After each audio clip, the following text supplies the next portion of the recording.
Баршаңызға сәлем достар, сіздермен бірге қолөнер арнасы. Бүгін сіздерге шкатулкамыздың екінші бөлімін түсіретін боламыз.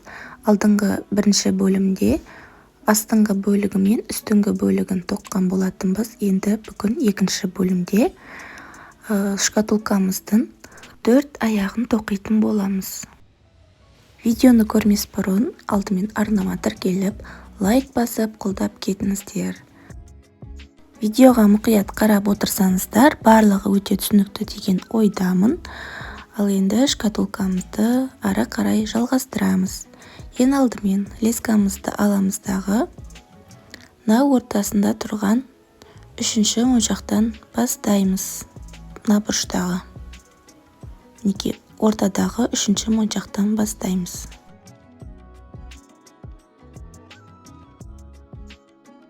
Лескамыздың екі басын бірдей етіп аламыз. Енді жоғары жақтағы лескамызға 3 моншақ өткіземіз.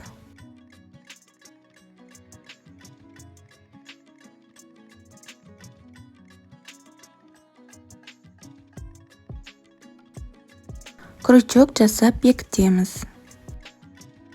Әр жасаған сайын крючок жасап отыруды ұмытпаңыздар. Мінекей. Енді астыңғы лескамызды астындағы моншақтан өткіземіз. Қайшының көмегімен ортасына кіріп кеткен лескаларымызды шығарып отырамыз.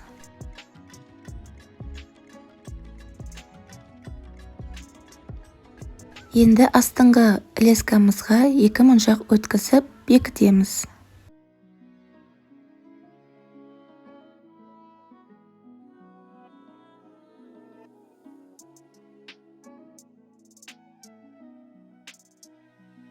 Одан соң оң жақтағы лескамызды жоғарыдағы моншақтан өткіземіз.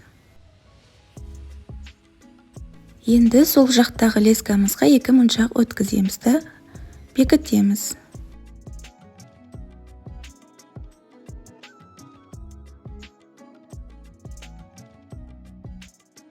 Енді мына моншағымызды астыдағы моншақтан өткізіп, және де тағы да астындағы моншақтан өткіземіз. Бірден 2 моншақтан өткіземіз.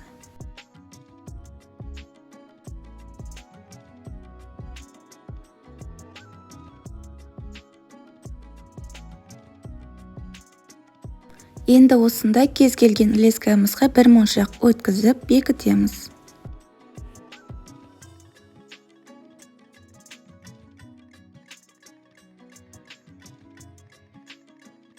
Астыңғы лескамызды астындағы моншақтан өткіземіз. Және де осы астындағы лескамызға 2 моншақ өткіземіз. Бекітеміз. Енді жоғарыдағы лескамызды жоғарыдағы моншақтан өткіземіз. 2 моншақ өткізіп бекітеміз тағы да.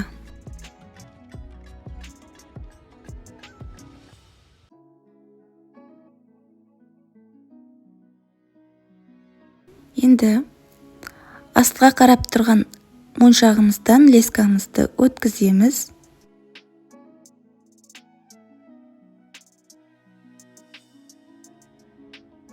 Және де тағы да астындағы моншақтан өткіземіз.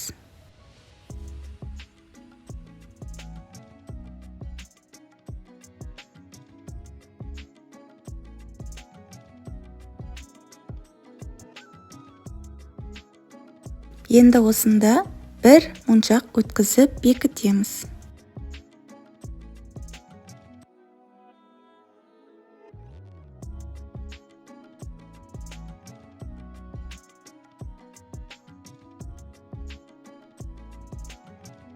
Енді астыңғы лескамызды астыңғы моншақтан өткізіп, осы өткізген лескамызға 2 моншақ өткізіп бекітеміз.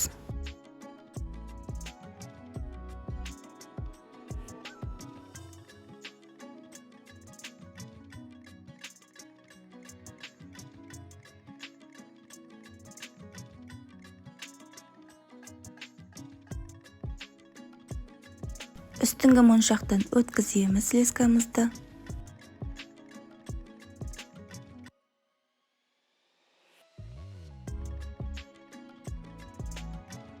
Және де келесі лескамызға 2 моншақ өткізіп бекітеміз.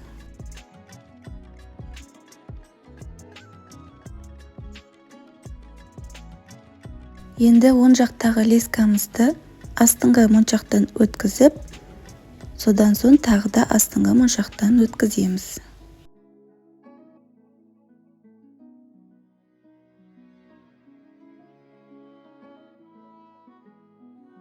Енді осында кез келген лескамызға 1 моншақ өткізіп бекітеміз.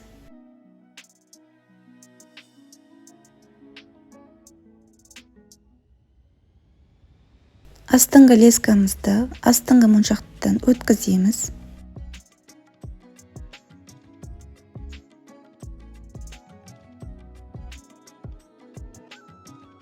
Енді осында 1 моншақ өткізіп бекітеміз.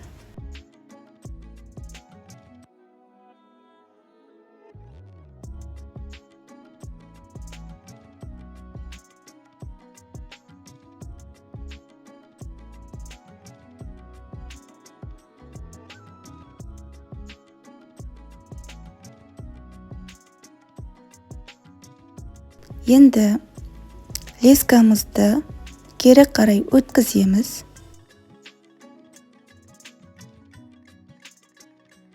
Тағы да өткіземіз.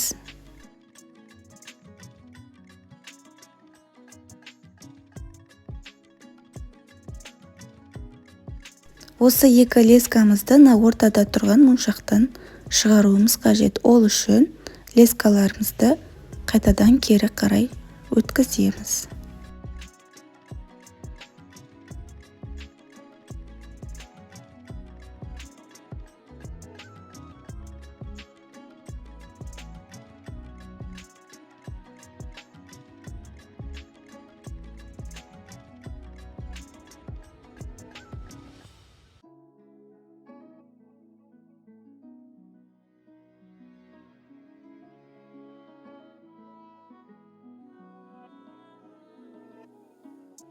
Енді осы жерге тағы да 1 қатар тоқимыз.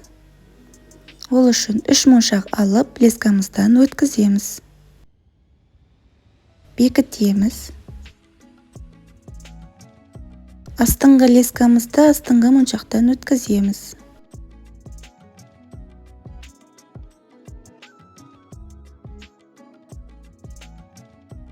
Енді жоғарыдағы лескамызға 2 моншақ өткізіп бекітеміз.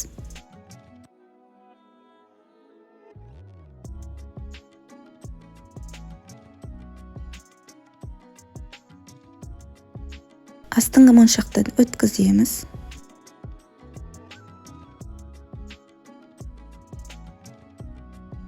Жоғарыдағы лескамызға 2 моншақ өткіземіз.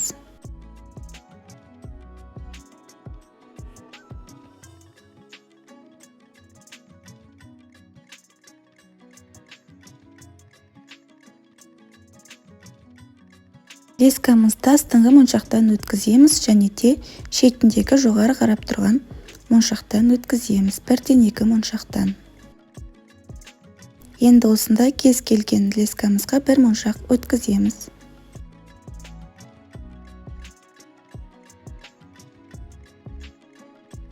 Мінекей болдық. Енді лескамызды бекітеміз.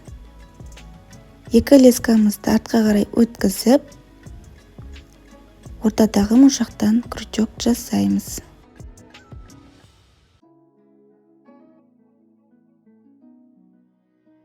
Одан соң артық қалған лескамызды қиып тастаймыз. Мінекей достар, осымен біздің бір аяғымыз дайын болды. Ең алғашында 3 қатар тоқыдық және де ең соңында 1 қатар тоқыдық. Мінекей дәл осылай. Енді ары қарай 3 аяғымызды да дәл осылай етіп тоқып шығамыз.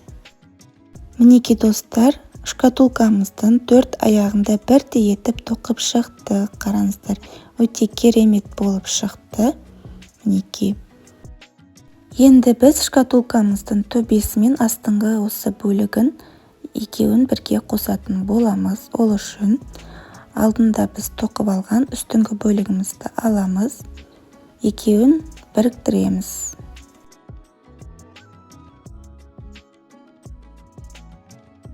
Мінекей, осылай ашылып жабылатындай етіп жасаймыз қазір. Оны қазір лескамызбен біріктіреміз. Қараңыздар, мынау ортадағы моншақтардан өткізіп бекітеміз. Мінекей, мен екінші тұрған моншақтан бастаймын. Осы екі моншаққа лескамызды өткіземіз. Енді астындағы екінші тұрған моншақтан өткіземіз. Екеуін айқастырамыз.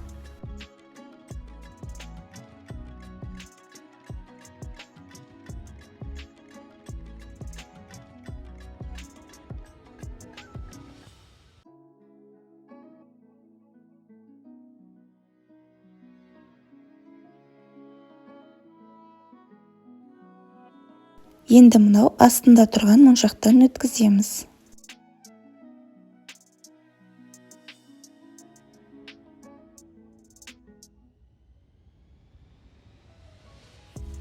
Және екінші лескамызды да өткіземіз.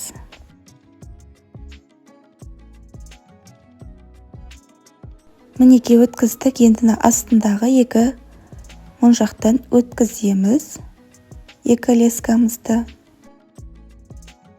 Және ортада тұрған бір моншақтан өткіземіз екеусін. Осы жерге крючок жасаймыз. Жаңағы шыққан лескамызды қайтадан кері қарай өткізіп, крючок етіп іліп аламыз.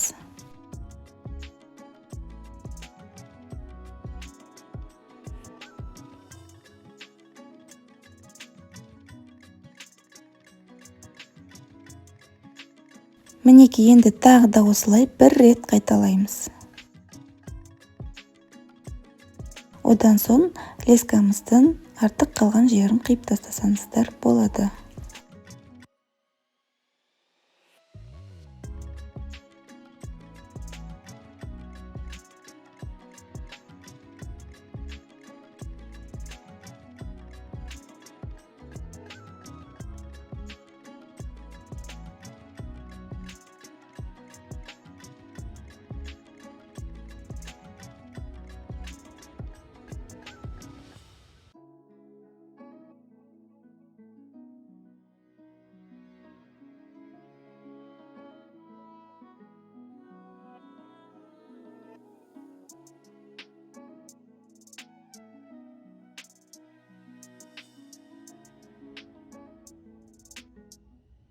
Мінекей достар, біз бекіттік. Енді дәл осылай өзіңіз қалаған тесіктен 3-4 мәрте рет қайталасаңыз болады.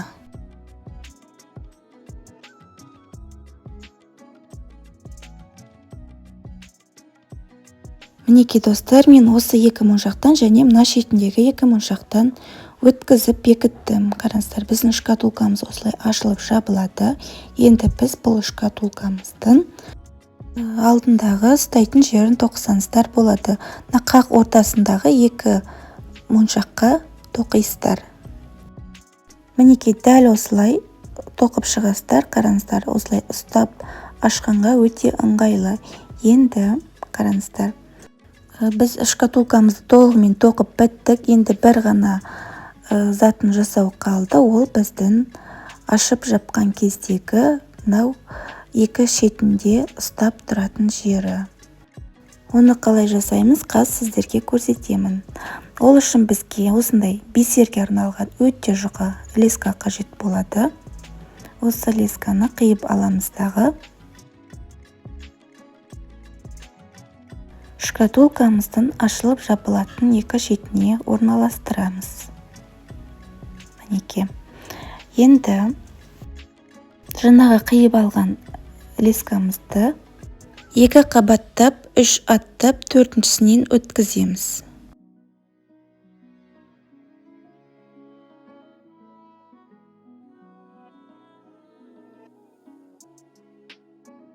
Енді өткізіп болған соң, екі басын бірдей қылып ұстап, осыған өздеріңізге ыңғайлы етіп, моншақ өткізесіздер.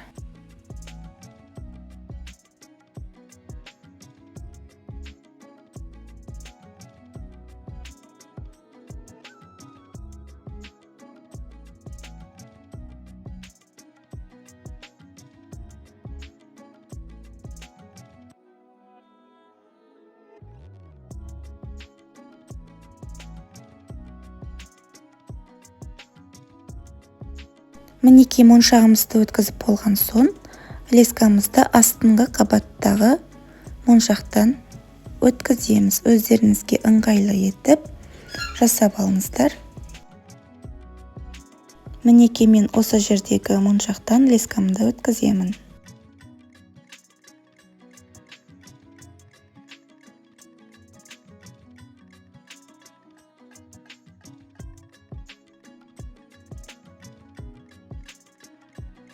Енді екі лескамызды бір-біріне байлаймыз.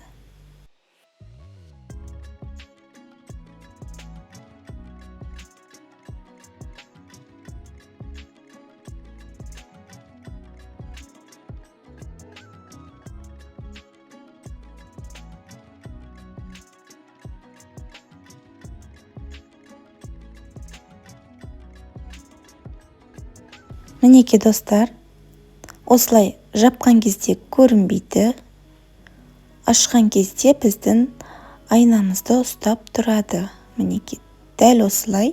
Енді екінші жағынан да тура осылай жасаймыз. Мінекей достар, осымен біздің шкатулкамыз, яғни қобдишамыз дайын болды. Қараңыздар, өте керемет болып шықты. Осылай өз қолдарыңызбен жасап, жақындарыңызға сыйға тартсаңыздар, қуанары сөзсіз. Бұл қобдишаның ішіне өздеріңіздің бұйымдарыңызды салып қойсаңыздар болады. Өте әдемі көрінеді. Осымен біздің сабағымыз аяқталды. Сіздерге ұнады деген ойдамын. Видеоны соңына дейін көргендеріңізге рахмет. Қош сау болыңыздар.